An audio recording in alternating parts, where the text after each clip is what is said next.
Hello dear students, welcome in the online class of Basic Mathematics. I am Professor Dipali Ingre from Department of Mathematics. Our today's topic is examples on equation of straight line. So course outcomes: use the given condition of straight line to solve basic engineering problems. Now learning outcomes: after watching this video, you will be able to tell the condition of parallel and perpendicular lines. आप parallel and perpendicular lines की condition बता सकते हो and find the equation of straight line using given condition. given condition का use करते हुए आप straight line की equation find कर सकते हो. Let us start our today's class on examples on equation of a straight line. ठीक है, तो ध्यान से देखिए स्टूडेंट, यहाँ पे लाइन लिखा हुआ है, मतलब ये स्ट्रेट लाइन. ठीक है, सो इसके प्रीवियस वीडियोस में भी आपने ऐसे ही एग्जाम्पल सॉल्व किए हैं जहाँ पे आपको स्लोप पॉइंट गिवन है, 2 पॉइंट गिवन है. ठीक है, और उसके बाद में एक पॉइंट है, पैरेलल लाइन है, पॉइंट है, परपेंडिकुलर लाइन है. तो parallel line and perpendicular line में आपने कंडीशन यूज़ की है. दो लाइंस अगर पैरेलल होते हैं तो क्या कंडीशन यूज़ किया आपने? m1 = m2. एंड दो लाइंस अगर एक दूसरे को परपेंडिकुलर है यानी 90 का एंगल कर रहे हैं तो आपने कौन सी कंडीशन यूज़ की? m1 × m2 = -1. ठीक है, तो आज फिर से हम एग्जाम्पल सॉल्व करने वाले हैं. तो क्वेश्चन को पहले ध्यान से पढ़ना है एंड फिर फॉर्मूला यूज़ करना है. So find the equation of line. मतलब आज के लेक्चर में फिर से हमें क्या फाइंड करना है? Equation of line. Equation of line यानी कि आपकी आंखों के सामने 4 फॉर्मूले आ गए होंगे. स्लोप पॉइंट फॉर्म, ठीक है, intercept form, 2 point form, double intercept form, इस तरीके से. तो कौन सा फॉर्मूला यूज़ होगा? एंड याद रखिए इक्वेशन यानी क्या होता है? जिसमें x एंड y वेरिएबल है.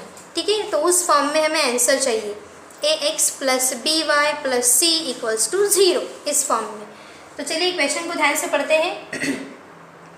Find the equation of line passing through point -4 -3. तो हमें क्या करना है? एक लाइन की इक्वेशन फाइंड करनी है. वो लाइन कौन से पॉइंट में से जा रही है? जिसका कोऑर्डिनेट है -4 -3. यहाँ से वो जा रही है -4 -3. तो हम यहाँ पे एक लाइन ड्रॉ कर लेते हैं. ठीक है, तो सपोज देखिए, सो ये लाइन है एंड ये कौन से पॉइंट में से जा रही है? -4 -3. तो लाइन पे कहीं भी वो एक पॉइंट है -4 -3.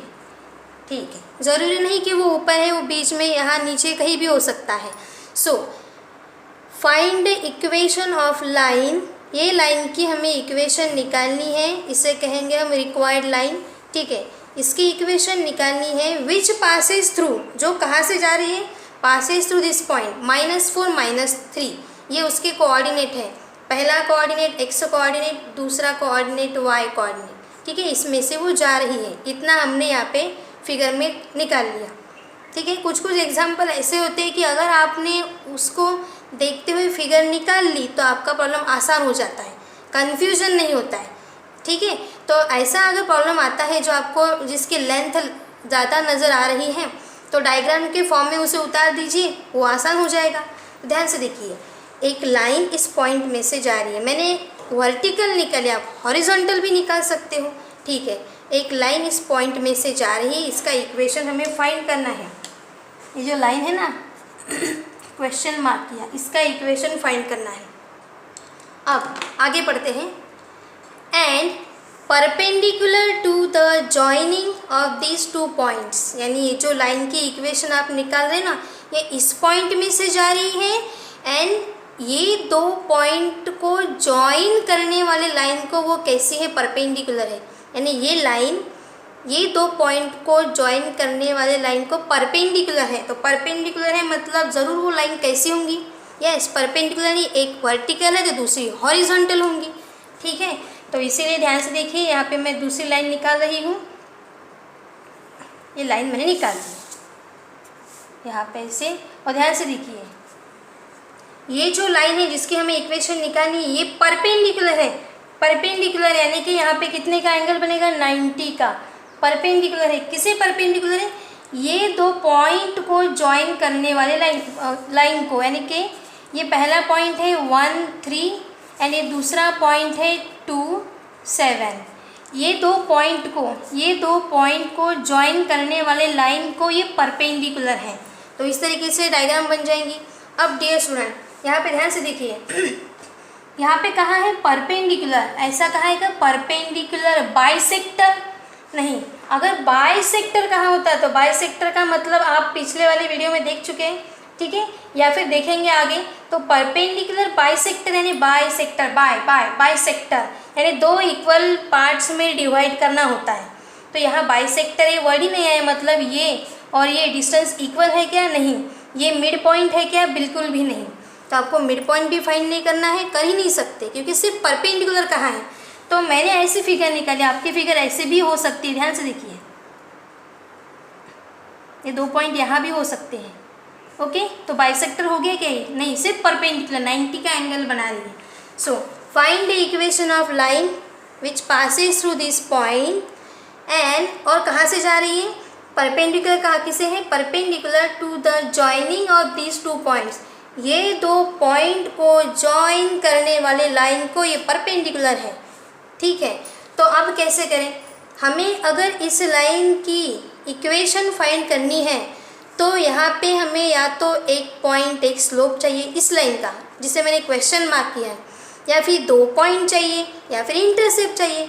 तो हमारे पास एक पॉइंट है, तो आप कैसे पहुँच सकते हो अभी दूसरे पॉइंट तक या फिर स्लोप तक। ध्यान से देखिए, ये लाइन इसे परपेंडिकुलर है, तो हमारे पास ये 2 पॉइंट यहाँ प्रेजेंट है सेकेंड लाइन के। इस लाइन का इस 2 पॉइंट का यूज़ करते हुए हम इस लाइन की क्या निकाल सकते हैं, स्ट्रेट लाइन की इक्वेशन फाइंड कर सकते हैं। एंड एक बार इक्वेशन फाइंड कर ली तो हम इसका स्लोप भी फाइंड कर सकते हैं, ठीक है। तो वो स्लोप क्या हो जाएगा, m1, और ये लाइन उसे क्या है, परपेंडिकुलर होने के कारण हमें क्या मिलेगा, m2। कंडीशन यूज़ करेंगे हम परपेंडिकुलर की, m1 into m2 equals to -1। तो दो लाइन परपेंडिकुलर होने के कारण m2 फाइंड करना पड़ेगा, नहीं तो हम m2 फाइंड करते क्या, नहीं। तो m2 यानी इस लाइन का स्लोप हो जाएगा। तो हमारे पास एक पॉइंट एंड एक स्लोप, एक पॉइंट एंड एक स्लोप मिल जाएगा। तो हम कौन सी इक्वेशन यूज़ कर सकते हैं, slope point form, y minus y1 equals to m into x minus x1। तो अभी समझ में आ गया। हर क्वेश्चन में डायग्राम निकालने की ज़रूरत नहीं है, लेकिन कोई क्वेश्चन अगर समझ में नहीं आ रहा है तुरंत उसे फिगर या फिर डायग्राम के फॉर्म में उतार दो, आपका कन्फ्यूजन क्लियर हो जाएगा। सो ये 2 पॉइंट को ज्वाइन करने वाली पहले हम क्या निकालेंगे, लाइन, इक्वेशन फाइंड करेंगे, उसके ऊपर से स्लोप मिलेगा तो हमें इस लाइन का भी स्लोप मिल जाएगा। ओके, तो सबसे पहले देखते हैं गिवन पॉइंट्स आर, ये 3 पॉइंट्स है तो हम ये 2 पॉइंट्स लेंगे, इसका तो बाद में यूज़ करने वाले हम, ठीक है। तो गिवन पॉइंट्स,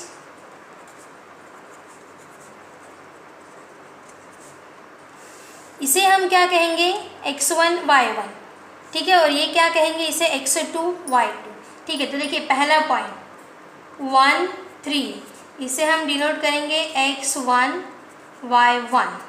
फिर दूसरा पॉइंट 2 7, डिनोट करेंगे x2 y2, ठीक है। कैसे किया आपने यहाँ पे, x1 y1 x2 y2।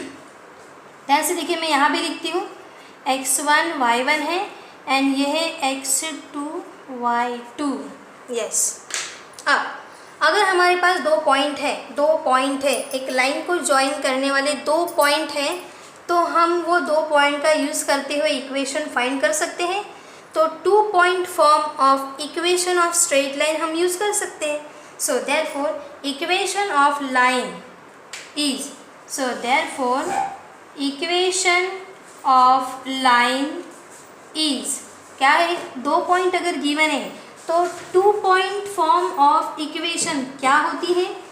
y minus y1 upon y1 minus y2 equals to x minus x1 upon x1 minus x2। Yes, इस तरीके के एग्जाम्पल आपने सॉल्व किए हैं।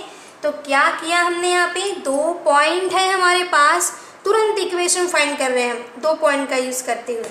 चलिए बराबर उसी जगह पे वैल्यू रखनी है, गलती नहीं होनी चाहिए।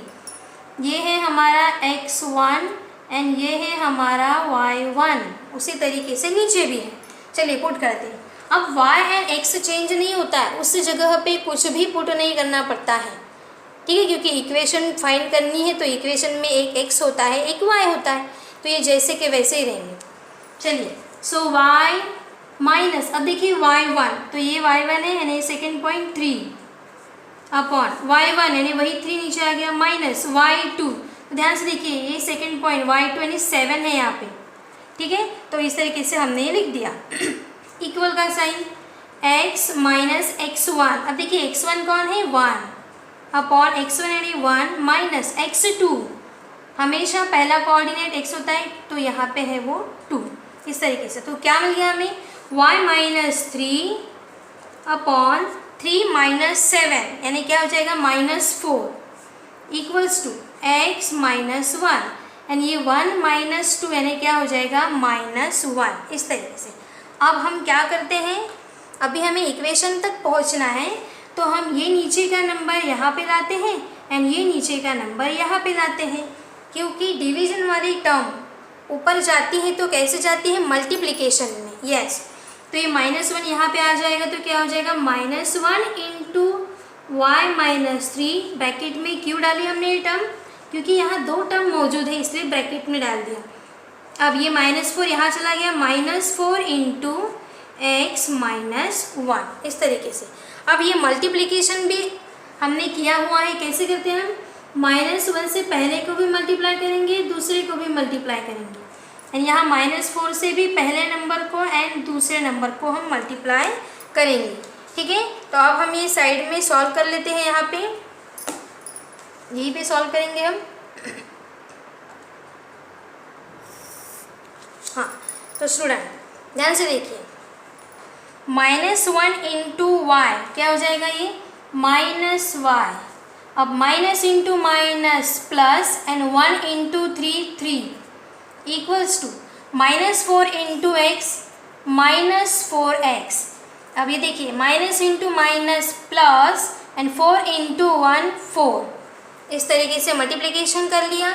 अब या तो आप ये पूरी टर्म उस साइड में लेकर जाइए या फिर ये टर्म इस साइड में लाइए, ठीक है। तो अब मैं क्या कर रही हूँ, ये जो राइट हैंड साइड वाली टर्म है लेफ्ट हैंड साइड में लेकर आ रही हूँ, ठीक है, क्योंकि यहाँ -4x है तो मुझे अगर +4x चाहिए तो मैं ये ट्रांसफ़र करूँगी, ठीक है। मैंने जैसे कि पहले भी आपको बताया हुआ है, कोई भी टर्म आप दूसरे साइड में लेकर जा सकते हो, आपका जवाब कैसा रहेगा, सही रहेगा।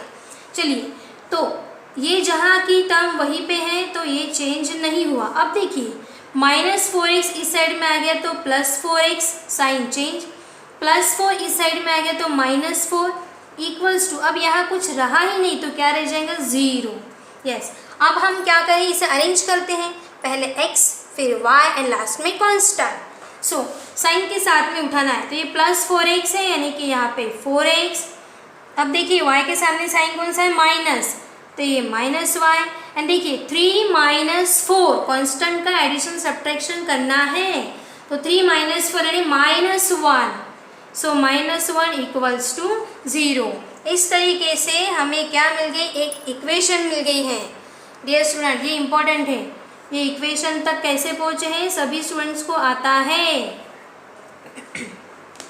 क्या किया हमने, 2 पॉइंट होने के कारण 2 पॉइंट फॉर्म हमने इक्वेशन यूज़ की एंड उसमें ये दोनों वैल्यूज़ पुट कर दिए। पुट करने के बाद एक इक्वेशन मिल गई। अब बताइए ये इक्वेशन इन दोनों में से कौन से लाइन की है, ऑब्वियसली ये 2 पॉइंट को ज्वाइन करने वाली लाइन ली है तो इसकी हमें इक्वेशन मिल गई है। तो अब हम इसके ऊपर से स्लोप फाइंड कर सकते हैं। So therefore slope of line, यानी ये लाइन का स्लोप क्या फॉर्मूला होता है, minus a by b. Student ये आपको केयरफुली करना है, minus a by b. So equals to minus, अब ए यानी कोएफिशिएंट ऑफ एक्स, एक्स के सामने वाला नंबर 4, एंड बी, बी यानी कोएफिशिएंट ऑफ वाई, वाई के सामने वाला नंबर क्या है वो -1, सो -1। तो इस तरीके से हमें स्लोप मिल गया। अब डियर स्टूडेंट एक बात यहाँ पे और एक इम्पॉर्टेंट है, मैंने आपको पहले ही कहा है क्वेश्चन आप सॉल्व करेंगे लेकिन 2 वर्ड का आपको ध्यान रखना है, parallel and perpendicular. Parallel and perpendicular में डिफरेंस है। अगर पैरेलल लाइन है दोनों तो एक ही स्लोप फाइंड करना पड़ता है, क्योंकि पैरेलल की कंडीशन क्या होती है, m1 इक्वल्स टू m2। लेकिन अगर दोनों लाइन एक दूसरे को परपेंडिकुलर है तो हमें दूसरा स्लोप फाइंड करना है। तो यहाँ फिर से कौन सा वर्ड आया एक बार चेक कर लेते हैं। ध्यान से देखिए, यहाँ पे वर्ड आया हुआ है परपेंडिकुलर, 90 का एंगल, यानी कि हमें यहाँ पे 2 स्लोप मिलेंगे, m1 एंड m2। तो इसलिए हम इस स्लोप को किससे डिनोट करेंगे, m1। So therefore m1 equals to क्या होगा, ये माइनस माइनस गेट कैंसिल और यहाँ पे रह जाएगा 4/1, एंड 4/1 यानी क्या होता है 4। तो इस तरीके से हमें एक स्लोप मिल गया। So therefore m1 equals to क्या हो गया 4। ध्यान से देखिए, आप सभी स्टूडेंट को पता है कैसे किया हमने, minus a by b, minus फॉर्मूले का साइन है।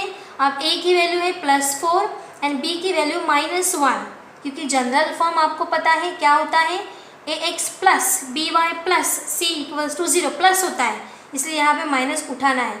माइनस माइनस गेट कैंसिल, ये ऐसे कैंसिल हो गया, तो यहाँ पे रह गया 4/1, इसीलिए हमने वहाँ पे क्या लिखा 4।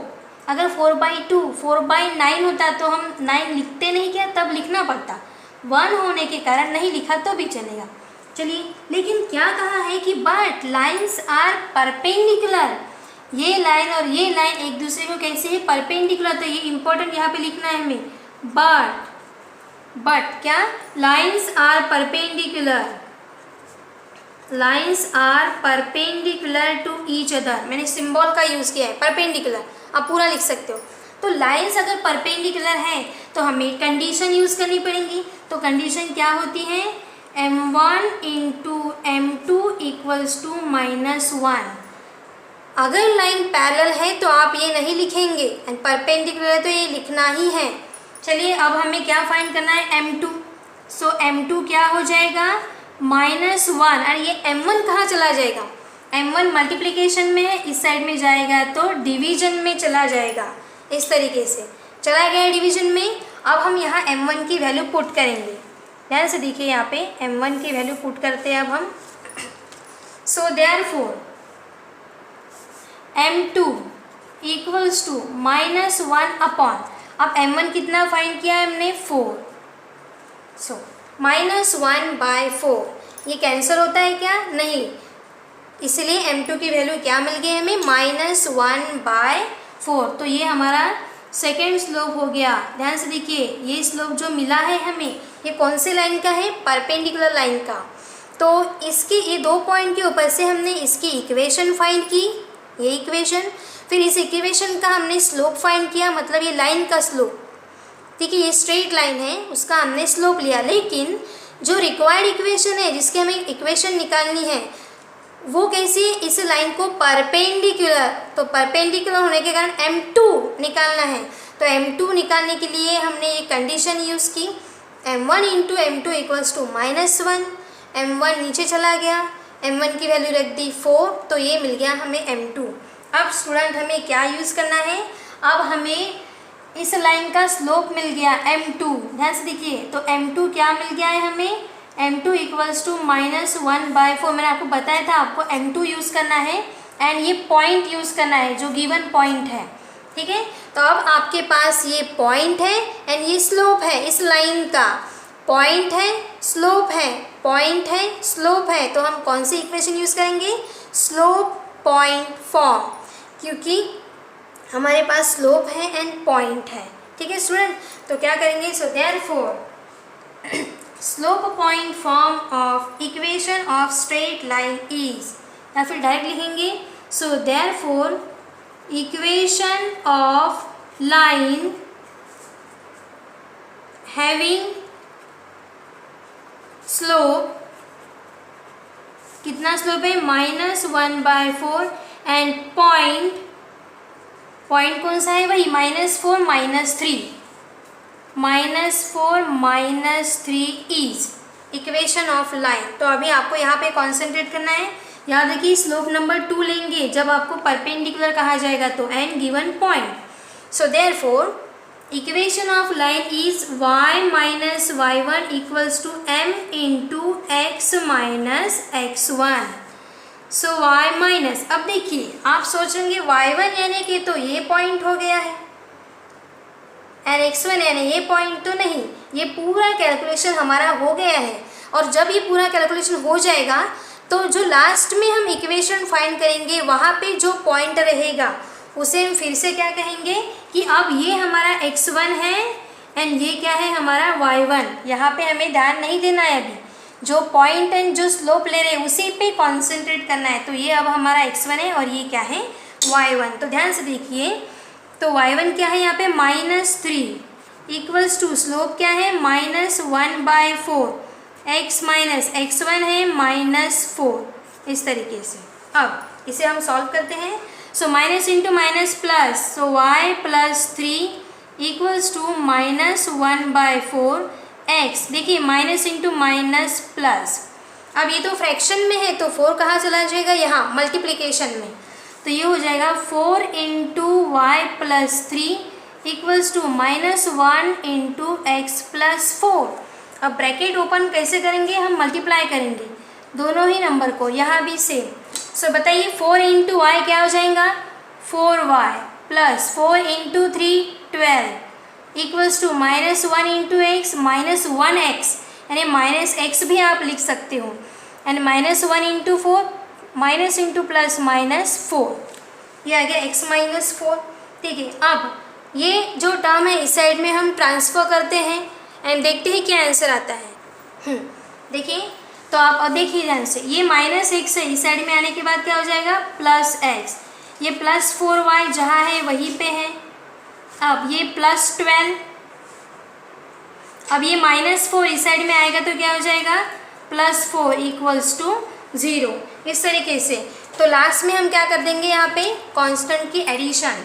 सो देयरफॉर x प्लस 4y और 12 प्लस 4 कितना हो जाएगा 16 इक्वल्स टू 0। तो इस तरीके से हमें इक्वेशन ऑफ लाइन मिल जाती है। सो देयरफॉर हम लास्ट में लिखेंगे x plus 4y plus 16 equals to 0 is the required equation of straight line। तो डियर स्टूडेंट, कैसे सॉल्व किया है हमने एग्जाम्पल। सबसे पहले हमने क्या किया, यहाँ पे ये जो 2 पॉइंट है उसके ऊपर से 2 पॉइंट फॉर्म इक्वेशन यूज़ करते हुए इक्वेशन निकाल ली, फिर उसका स्लोप फाइंड कर लिया। लेकिन ये लाइन तो गिवन रिक्वायर्ड लाइन को परपेंडिकुलर है ना, तो इसे हमने m1 नाम दे दिया। फिर परपेंडिकुलर की कंडीशन यूज़ करते हुए क्या फाइंड कर लिया m2। फिर ये स्लोप एंड ये पॉइंट, ये स्लोप एंड ये पॉइंट का यूज़ करते हुए स्लोप पॉइंट फॉर्म इक्वेशन लिखी एंड उसमें वैल्यू पुट करने के बाद हम यहाँ आंसर तक पहुँचे। तो इस तरीके से आपको एग्जाम्पल सॉल्व करने हैं। अब मैं आपको असाइनमेंट दे रही हूँ जो आपको सॉल्व करने हैं। सो असाइनमेंट है ये, find the equation of line passing through point 2, 3 and perpendicular to the joining of these 2 points. आपको ये 2 पॉइंट के ऊपर से क्या निकालनी है, इक्वेशन ऑफ लाइन। इक्वेशन के ऊपर से आप एक स्लोप निकालेंगे, फिर आप क्वेश्चन पे जाएंगे और देखेंगे कि कौन सा वर्ड यूज़ हुआ है, पैरेलल या परपेंडिकुलर। परपेंडिकुलर है मतलब स्लोप नंबर 2 निकालना है।